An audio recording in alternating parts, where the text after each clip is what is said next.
NFL draft week is here. I watched 20 different prospects. I covered the majority of them on this episode. I talked about what I think the Dolphins should be looking to do in this new era. Without further ado, let's get into our 2026 NFL draft preview episode. I want to start off with Jordyn Tyson. So first of all, in terms of building football teams, I'm always of the mindset that you begin in the trenches. With that said, Jordyn Tyson is a rare case for me where I would actually take a wide receiver in the first round. My philosophy, I never like taking receivers, running backs, corners in the first round specifically. But over the years, there has been rare times this year for me. The rare guy for me is Jordyn Tyson. This guy, like, he could have joined the NFL last year, and I think he would have been ready from day one. He's an absolute all-around, like, amazing receiver. He has absolute elite hands, great, like, body control, knows how to run routes perfectly. He's great in 50-50 balls. The way he adjusts midair is absolutely insane. He may be thinking the quarterback's going to throw it on the inside shoulder, and he's able to adjust without any hesitation if the ball's thrown on the outside shoulder. The comparison that I thought of right away while watching his tape was Ja'Marr Chase, actually. I saw a lot of Ja'Marr Chase in his game. He's a shifty receiver. He's able to make something out of nothing, basically. Let's say he's covered, right? He'll kind of stop for a couple seconds, but he'll stay looking at the eyes of the quarterback, and he continues to find the way to get open. And that's something super rare that you don't really see of receivers coming out of college. And the one thing I will say, though, I think he's even more pro-ready than Ja'Marr Chase was. The reason I say that Jordyn Tyson is more ready than Ja'Marr Chase, I believe Jordyn Tyson has way better hands than Ja'Marr Chase did coming out of college. Peter Schrager, right now, he's reporting that the Giants at number 5 are allegedly targeting Jordyn Tyson. For a team like the Giants, I'd prefer for them to try to beef up their offensive line, because I think they're many players away. But with that said, if they do, in fact, go for Jordyn Tyson at number 5, I won't blame them either. Pairing him up with Malik Neighbors, that's something that's kind of hard to pass up on. And I could envision Neighbors and Tyson being a Chase Higgins duel, but even at a more elevated level, Jordyn Tyson has the potential to be a perennial all-pro wideout. He has the potential to be in the running for Offensive Rookie of the Year next season. And you can't tell by how passionate I am talking about this guy. I mean, I think this guy's the real deal. He might be my favorite receiver coming out of the draft since Devontae Smith and Jordyn Tyson. He's around 6'2" or 6'3".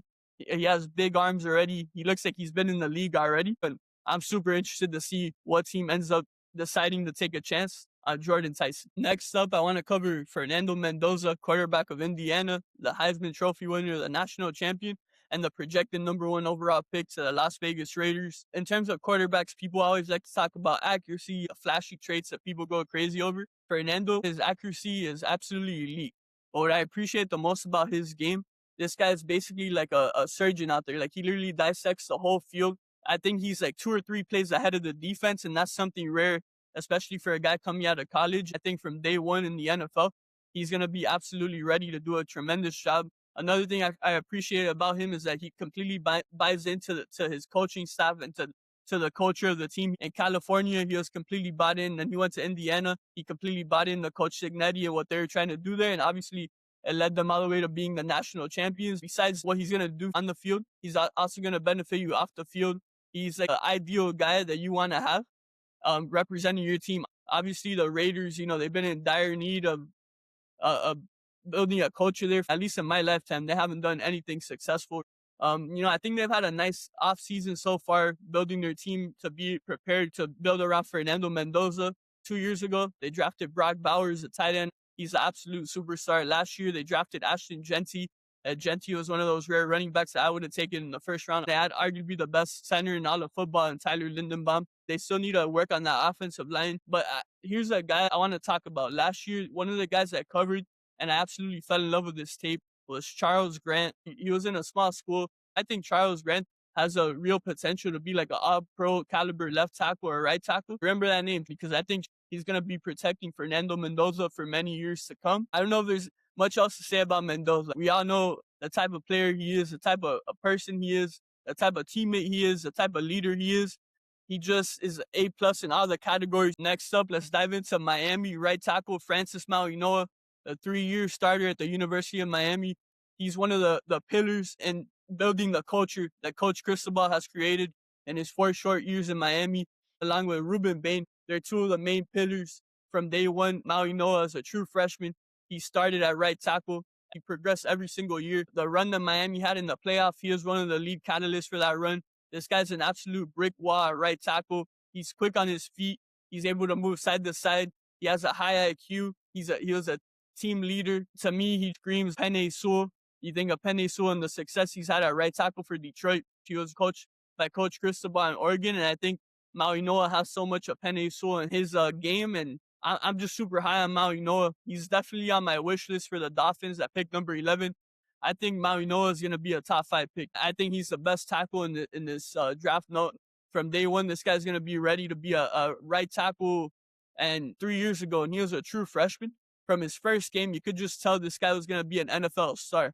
There's a lot of smoke being thrown at his name right now, and I don't understand it. But at the end of the day, this always happens every year in the NFL drafts. There's a smart GM in the top 5 or top 6. They're going to take their hands on Mauigoa. My feeling has been that he's going to go to Arizona at number 3. But the team, that if he somehow slips, I could see Kansas City at number 9, grabbing Mauigoa. The last 2 years for Kansas City, their main issue is that they're lacking offensive line talent, offensive line depth. And if they're somehow able to grab their hands on Francis Mauigoa, that would be an absolute scary sight for the rest of the NFL. So yeah, Francis Mauigoa, this guy's going to be an all-pro right tackle for many years.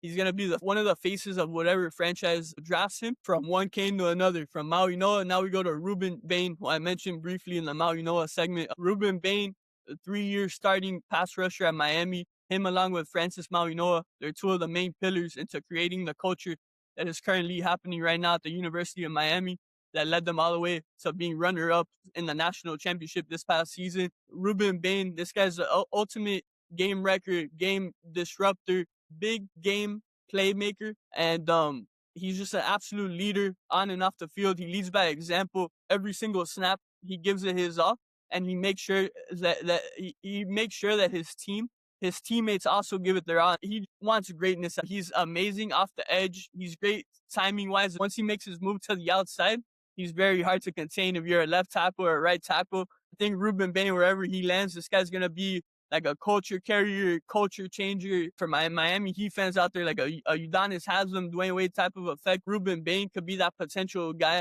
There's also smoke being thrown out about Reuben Bain, too short, arms aren't long enough. I think that's all BS, because at the end of the day, this guy's a tremendous football player, and that's all that matters. Bain has the motor, the determination. He has the mindset that he's going to absolutely destroy whoever's in front of him and do whatever it takes to help his team win. My gut feeling is telling me that the Dallas Cowboys are going to trade up and land him. Dallas has two first-round picks. I believe they're going to package at least one of those. They're going to land somewhere, maybe like at number 7 or maybe even at number 8. But just like Francis Mauigoa, Reuben Bain is also on my wish list for the Dolphins at 11. I mean, that would absolutely be an absolute dream come true. I think Reuben Bain's the best pass rusher in this draft, and this guy's going to make an immediate impact from day one. He's the real deal. Next up, I'm going to talk about Caleb Downs, a safety out of Ohio State. He's being classified as a pure safety. I don't necessarily think he is. I think he's more of like a hybrid safety / linebacker type of guy. Right away, watching Caleb Downs, I thought of Derwin James and Antoine Winfield. That's why I see him as a mix-up. Derwin James, ever since he's been in the league with the Chargers, he's been an absolute game wrecker. He's like a coach on the field. And watching Caleb Downs and his tape at Ohio State, I literally saw him as a coach on the field. You saw him telling guys where to line up at. And then why I say Antoine Winfield Jr. So Antoine Winfield Jr. 2020, the one knock on him, he's too small. He's had a pretty nice career with Tampa so far. He's under 6 feet tall, but he hits like an absolute Mack truck, like a linebacker. And I think Caleb Downs is the same exact thing. I think he's going to be used in multiple ways. He could be used in coverage. He could be used as like a hybrid nickel safety linebacker type of guy that you use to rush a lot. I think this guy is definitely NFL ready. I think the New Orleans Saints are going to get him. I think that'll be an absolute home run for their defense. To be that young anchor in the defense. Now I want to transition to another guy that's getting a lot of hype. A lot of people love him. They're calling him the best player in the draft. And that's Sonny Styles, right? The teammate of Caleb Downs at Ohio State. He's being classified as a middle linebacker, but personally, I don't necessarily see him being a long-term middle linebacker. I don't think he's big enough for that. A lot of people are comparing him to Fred Warner. I don't necessarily see that. The player comp I have for Sonny Styles is Isaiah Simmons. Many years ago, People were calling him the best player in the draft coming out of Clemson. He gets drafted by Arizona. Now he's playing with Carolina, and his career is doing better than when it was at first. But basically with Sonny Styles specifically, fit is going to be the ultimate deciding factor that's going to determine his career. The reason I'm more open to Caleb Downs is because I feel there's already like more of a blueprint for that type of defender in the NFL rather than there is for a guy like a Sonny Styles, like a middle linebacker, outside linebacker, defensive back type of hybrid. But with that said, if Sonny Styles is drafted by the right defensive scheme and coaching, he can be a key contributor. I just don't see like all the hype for him being so highly regarded as the best defensive player in the whole draft class. Next up, we have Spencer Fano, the right tackle out of Utah, highly regarded prospect. Him and Francis Mauigoa are being touted as the top tackles in the draft. Fano is highly linked to the Dolphins. You know, as I said earlier, Mauigoa is definitely on my wish list, but I don't think he'll be there at 11. I think there's more of a chance that Spencer Fano could be there at 11. Look, I do like Spencer Fano. There's a lot of stuff to love about him on tape. He's a huge guy. For the most part, he's a great pass blocker. The one thing that worries me with Spencer Fano and why I don't see him translating into a right tackle long-term in the NFL, because I don't think he's quick enough on his feet. These pass rushers in the NFL are way speedier and quicker than the pass rushers you go against in college. I compare Spencer Fano to how I felt about Will Campbell last year. I liked him, but I saw Will Campbell as a potential like long-term all-pro caliber guy at guard. But then we saw New England use him at right tackle, and we saw how that ended in the Super Bowl. Unfortunately, it didn't really work out for them. And I think Spencer Fano, I'm hoping that whoever drafts him could see that right away, that this guy's meant to be a long-term guard, because I think whoever puts him at guard, you're drafting a potential all-pro caliber guard. Guards are essential. Centers are essential. Anywhere on the offensive line that you can find an elite type of player is definitely essential for you. Me personally, I wouldn't take him at 11. But with that said, the Dolphins do have the 30th pick as well. And if he somehow lasts all the way to 30th, that's where I would take him. So I think the best thing that will work out for Spencer Fano, though, specifically, is that if he's drafted by some sort of contender or a team that already has like a veteran, and then Fano's able to wait a year and learn behind this guy and comes in year 2 and is ready to go. So overall, I'm not against him at all. But at the end of the day, I hope that he's used properly and that whoever drafts him isn't envisioning him as their long-term option at right tackle. Next up, I'm going to team up two guys who are basically projected to go anywhere in the top 3, and that's Arvell Reese, the edge rusher out of Ohio State, and David Bailey, the edge rusher out of Texas Tech. Let's start off with Arvell Reese. People are touting him as the best edge rusher in the class. Me personally, watching his tape, I don't necessarily see him as a pure edge rusher. You could use him on the edge, and something I will give him credit for, if you do use him on the edge, he's super speedy. I think he has great like discipline. He knows exactly when to turn that corner to try to get past the offensive tackle. But I also saw him used a lot on the inside, and I also saw him being used as like a middle linebacker. So that's like the confusing thing when I see like these quote unquote experts in the national media classifying these guys with like one specific position. So yeah, Arvell Reese basically, like I said, he's being projected to probably be the 2nd or 3rd pick in the draft. I necessarily wouldn't draft him that high because, like I said, this guy's not a pure pass rusher. What I see him as is being like a really good number 2 pass rusher on the team. He gives me a lot of Chase Young vibes. They remind me of each other. But I do think Arvell Reese has a bigger, ceiling, because I think Reese has a better motor than Chase Young ever had. Now to move on to David Bailey. Right now, I think he's going to the Jets. That's my gut feeling. Peter Schrager is the number 1 reporter I go for all things NFL draft. He's been reporting that the Jets are set on taking David Bailey. I actually really like him. He's super twitchy. Once he makes his move, like, he's hard to stop. I absolutely love his motor. He goes freaking downhill, and he's not going to stop until he knocks down the quarterback. I will say, though, I don't necessarily see the hype of him being like the number 2 pick in the draft. I think he did a great job at Texas Tech this past season, but I still put Reuben Bain above Bailey and Arvell Reese. So yeah, that's where I'm at right now with the 3 highly sought-after pass rushers in this year's NFL draft class. Next up, let's cover Carnell Tate, the wide receiver out of Ohio State. This guy's being highly touted right now. Many people think he's going in the top 5. He's been highly linked to the Dolphins at 11. Here's my take on Carnell Tate. Look, this guy, he does everything you want in a receiver, right? But I don't understand why he's going to be like such a high pick, because I don't see him ever being a number 1 receiver. I see him seeing like a pretty good like number 2 option at receiver, or like a great like number 3 option. I see him as like going in, let's say there's a team that already has like a great receiver, and then they're looking for like a solid number 2 or number 3. I think he could fill in perfectly. 29.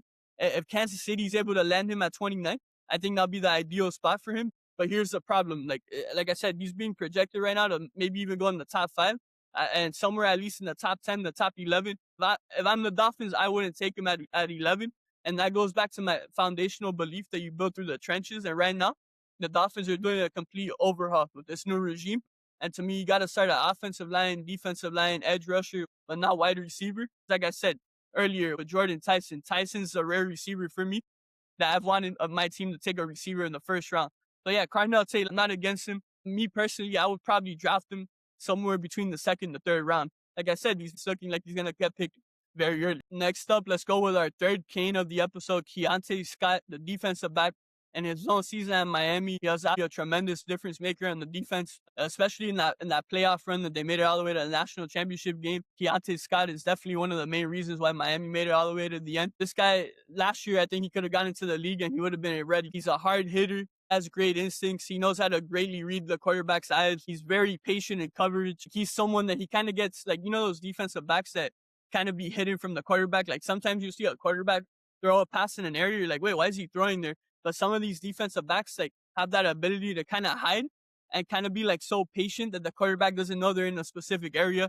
Here's a hot take for you all out there. I think Keontae Scott has a legitimate chance at being the defensive rookie of the year next year. And the reason I say that is because my main comparison to him is Nick Emanwari, the reigning defensive rookie of the year, #1 cornerback of the Super Bowl winning Seattle Seahawks. Keontae Scott, I see a lot of Emanwari's game in Keontae Scott, and that leads to where I think I want to see him the most. The Seattle Seahawks are a tremendous and perfect fit for him because I see him being in that mold that Mike McDonald loves with his defensive backs. He loves those tall, lengthy guys.